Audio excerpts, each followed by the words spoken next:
नमस्कार। आज 7 अक्टोबर 2020 भारतको राजधानी नयाँ दिल्लीमा गोर्खा नेतृत्व अनि केन्द्र सरकारमा एउटा बैठक हुन गइरहेको छ। म यहाँ जे कुरा भन्न गइरहेको छु मेरो यस भनाइलाई त्यस बैठकसँग जोडेर कसैले पनि नहेरिदिनु होला, किनभने मैले सुरुमा नै मेरो एउटा भिडियो बयानमा जानकारी गराएको थिएँ कि आजको बैठक गोर्खा अस्मिताको निम्ति हो भन्ने मलाई लागिरहेको छैन। जहाँ गोर्खाल्यान्ड टेरिटोरियल एडमिनिस्ट्रेसनको रिभ्यूको लागि बैठक गरिएको छ। पहिला गोर्खाल्यान्ड भनेर गरिए तापनि पछि सब्जेक्टमा फेरबदल गरेर करिजेन्डम पठाइएको छ। त्यो करिजेन्डम पठाउने आवश्यकता पर्ने एउटा बैठकले हाम्रो अस्मितालाई पटक्कै पनि लक्ष्य दिन सक्दैन। यसैले मेरो यी बयानहरू, आज मैले भन्न गइरहेको कुराहरू आज 11 बजेदेखि दिल्लीमा हुने बैठकसँग जोडेर कसैले पनि नहेरिदिनु होला। तर म के भन्न गइरहेको छु भने मैले यसै सोसियल मिडियामा समाचारहरू हेर्दै जाँदाखेरि तृणमूल पार्टीका एकजना नेता रञ्जन सरकारको एउटा भिडियो बयान मैले देखेँ। उहाँको त्यस भिडियो बयानमा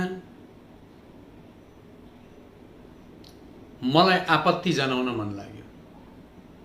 हाम्रो बैठक के हुन्छ, नेता कता जान्छन्, जनताले के सोच्छन्, हाम्रो राजनीति अहिले कता के हुँदैछ, हामीलाई फुटबल बनाएर यो पोस्टदेखि त्यो पोस्ट पुर्याउँदैछ, त्यो पोस्टदेखि यो पोस्ट पुर्याउँदैछ, हामी चुनावी राजनीतिमा मक्ख परिराखेर आफैले आफैलाई मासिरहेको छौँ। यो हाम्रो समस्या हो। हामीले हाम्रो राजनीति नबुझ्नु हाम्रो समस्या हो। हामीले हाम्रो राजनीतिलाई सठिकसँग लान नसक्नु यो हाम्रो समस्या हो। हामी अर्काको आश्वासनमा रमाएर ताली बजाउँदै नाच्नु हाम्रो समस्या हो।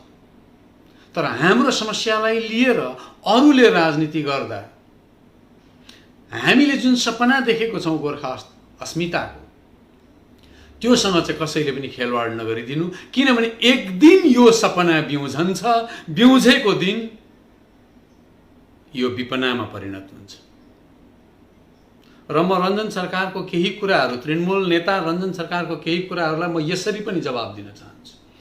उनले भनेका रहेछन् आफ्नो वक्तव्यमा, गोर्खाल्यान्ड नन इस्यु हो र केन्द्रले यस सम्बन्धमा बैठक डाकेकोले बङ्गालले आफूलाई असम्मानित बोध गरेको बताएको छ।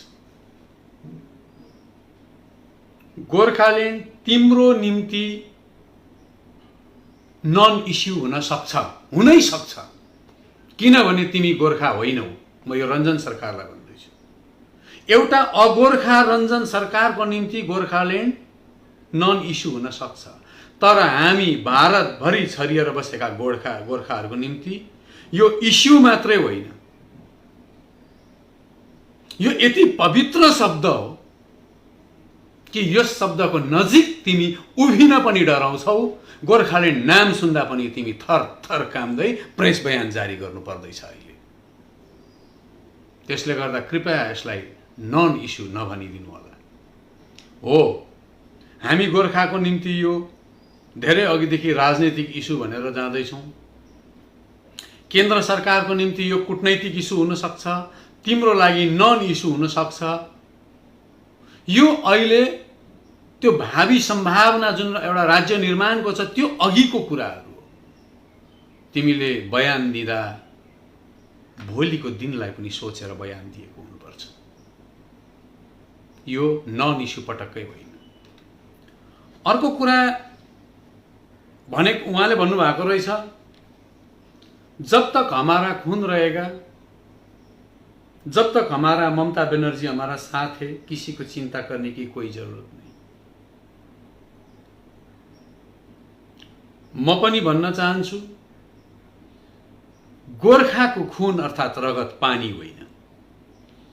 हामी भित्र पनि रातो रगत नै बग्छ, अनि त्यो रातो रगत बग्छ जुन रातो रगतले यो देशलाई बचाएर राखेको छ।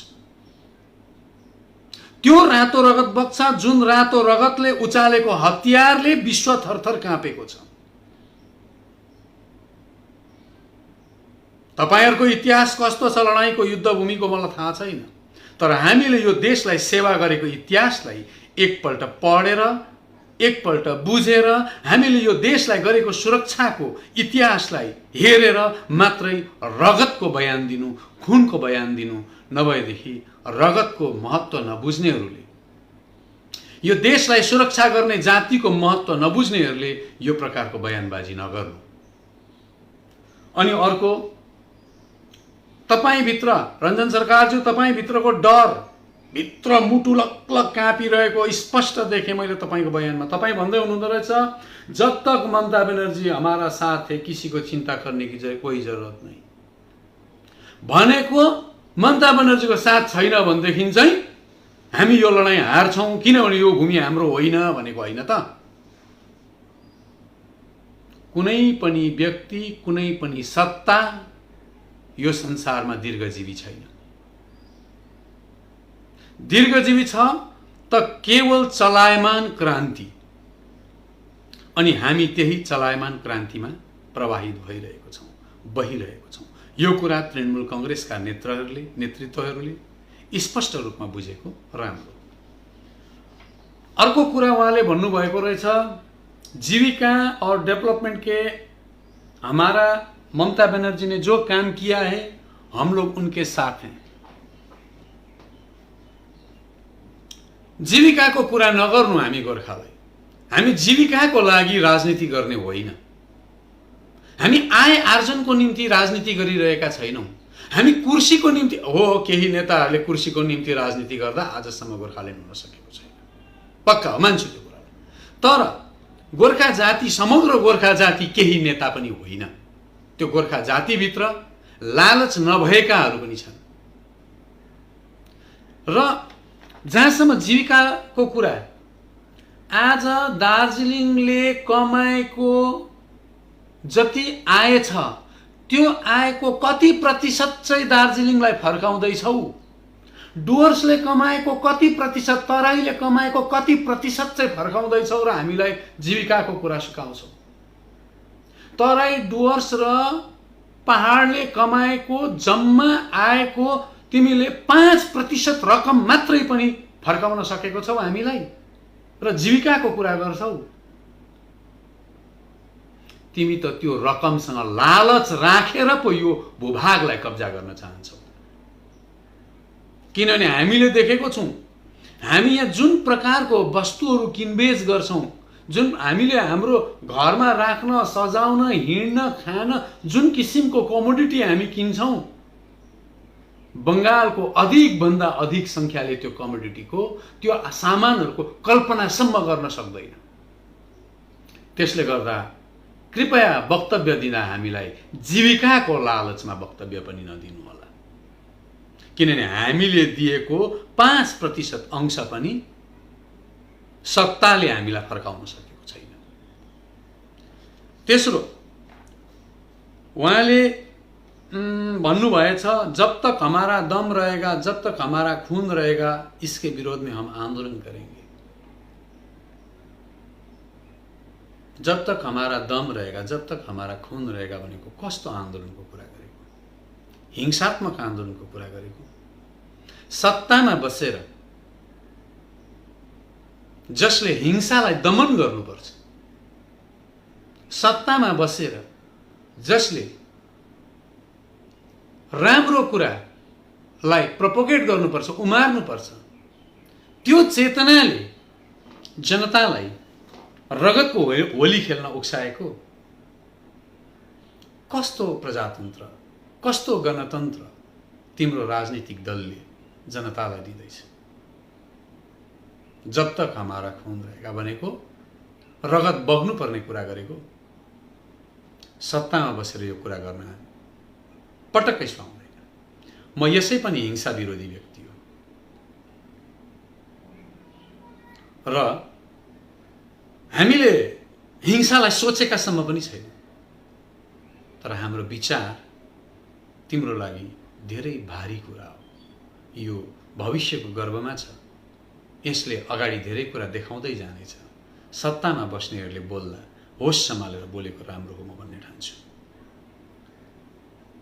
तपाईले अझै भन्नुभएको रहेछ यो राज्य सरकारका जमिन है, यो भनेको यो भूभाग जहाँ हामीले गोर्खाल्यान्डको परिकल्पित मानचित्रको कुरा गरेका छौँ, तपाईको वक्तव्यले त्यो देखाउँदैछ। यह राज्य सरकार का जमीन है, हमारा जन्मभूमि है, हमारा कर्म भूमि है, इसको कोई भी बाहर से आकर सांसद बन के कुछ भी कह सकता है, ऐसा नहीं होता है। एक पटक आफूले भनेको कुरा आफैलाई लगाएर हेर्नुहोस् त रञ्जन सरकारज्यू। यो हमारा जन्मभूमि है भन्नुभयो, यो हमारा कर्म भूमि है भन्नुभयो। यो कर्म भूमिमा भएका चिया बगानहरूमा तिम्रा अनुहारहरू किन छैनन्? कसरी यो तिम्रो कर्म भूमि हो? कसरी यो तिम्रो जन्मभूमि हो? एक पटक तिम्रै सरकारमा भएको पश्चिम बंगाल सरकारले दिएको 1986 को व्हाइट पेपर पढ्न हो साथी हो। यो भूमि तिम्रो होइन, तिमीले हामीबाट खोसेर लगेको हो।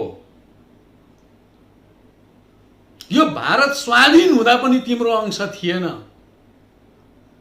तिमीले कहाँबाट कसरी चुडाएर कसरी खोसेर लग्यौ। म आज यतिको उमेरको भएँ, यही सिलिगुडीमा म सानोमा हुर्किँदा पनि तिम्रो जनसङ्ख्या यहाँ यति थिएन। एउटा यस्तो समय छ, एउटा यस्तो सेन्सस छ, तिम्रो जनसङ्ख्या यहाँ थिएन। अनि भन्छौ यो तिम्रो जन्मभूमि र कर्मभूमि हो। अर्काको जमिनलाई लगेर उपनिवेश बनाएर त्यसलाई आफ्नो जन्मभूमि बताउने, ए महाशय तिमी तिम्रो इतिहास राख, हामी हाम्रो इतिहास राख्छौं। जन्मभूमि र कर्मभूमिकै आधारमा यदि माटो छुट्याउने हो भने तिम्रो सरकारले सेमिनार डाकोस्, त्यहाँ म आएर बोल्न तयार छु। यो कसको भूमि हो त्यो दिन छुट्याउँ सक्छौ? आँट छ? झुटो कुरो प्रचार गरेर राजनीति गर्नु पनि राजनेतालाई सुहाउँदैन। अनि अर्को कुरा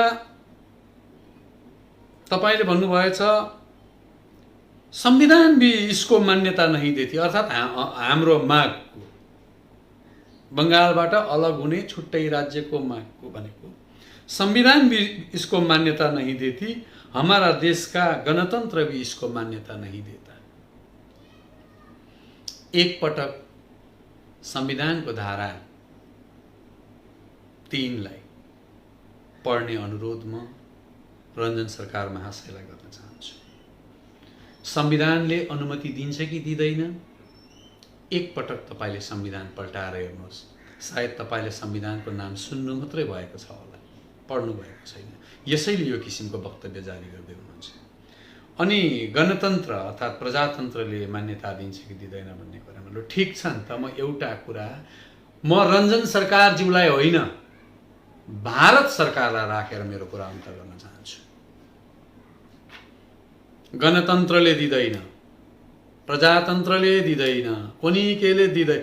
नदिएको भनेको चाहिँ यहाँको चुनावी आँकडाले हो। गोर्खाल्यान्डसँग यदि केन्द्र सरकारलाई समस्या छ भने, जातिको नाममा राज्यसँग यदि केन्द्र सरकारलाई समस्या छ भने, जातिको नाममा राज्यसँग यदि राज्य सरकारलाई समस्या छ भने, म बंगाल सरकार र भारत सरकारलाई संयुक्त रूपमा एउटा प्रतिश्रुति पनि दिन चाहन्छु, एउटा अनुरोध पनि गर्न चाहन्छु। लो म वचन दिँदछु, म मेरो जीवनमा कहिल्यै पनि गोर्खाल्यान्ड र अलग राज्य माग्ने छुइन, तर एउटा कन्डिसनमा।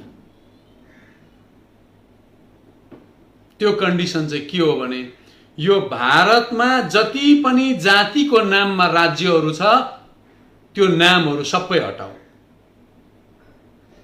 प्रोभिन्स राख,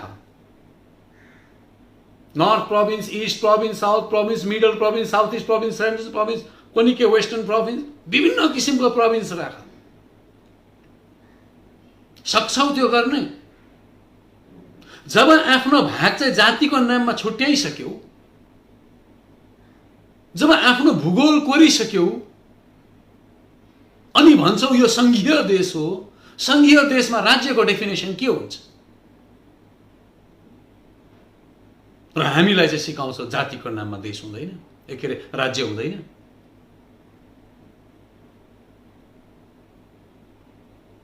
यदि जातिको नाममा हुनु हुँदैन भने भारतको कुनै पनि राज्यको नाम जातिको नाममा हुनु हुँदैन। गोर्खाहरू चुपचाप बस्छ। यो संघीय देश हुनु हुँदैन, यो सिङ्गो देश हुनुपर्छ। गोर्खाहरू चुपचाप बस्छ। आफूलाई चाहिने चाहिँ सबै प्रयोग गर्ने, अरूलाई चाहिने बेलामा चाहिँ त्यसको विरोध गर्ने। यो चरित्र देशले त्यागेको हुनुपर्छ, यो चरित्र राज्यले त्यागेको हुनुपर्छ। हामी भकुण्ड भएका छौं हाम्रै नेतृत्वहरूको कारणले, तर हामी लाचार छैनौं।